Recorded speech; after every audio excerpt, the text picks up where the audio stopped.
এখন আমরা করব রিয়ার ডেল কিভাবে বড় করতে হয়। এটা করার জন্য ক্রস ট্রেনার মেশিনটাকে আমাদের কপাল বরাবর নিয়ে নিতে হবে। তারপরে রোপটাকে আমরা 4 আঙ্গুল দিয়ে ধরবো, থাম্বেলটাকে আমরা এর উপরে রাখবো। রেখে অনেকে কি করে, এটা করার সময় এভাবে করে, অনেকে আবার নিচে বসে পড়ে। এভাবে না করে আমরা প্রপারলি করা শিখবো। আমরা দাঁড়ায় যাব, বডিকে একটু চেস্ট আপ করে নিব। তারপরে এই রোপের লোহাটাকে আমরা কপাল বরাবর নিয়ে আসব। হাত থাকবে এভাবে উঁচা করে, নিচু যেন না হয়, সবসময় এটা থাকবে উঁচা। এখন আমরা যখন ছাড়বো তখন আস্তে আস্তে ছাড়বো।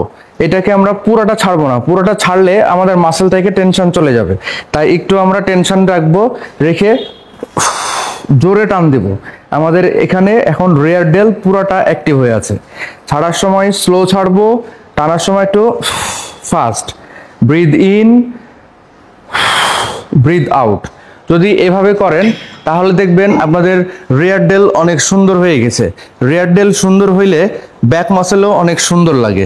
সো এরকম ভিডিও পেতে ভিডিওটি লাইক করে দিবেন, শেয়ার করে দিবেন, কমেন্ট করে দিবেন।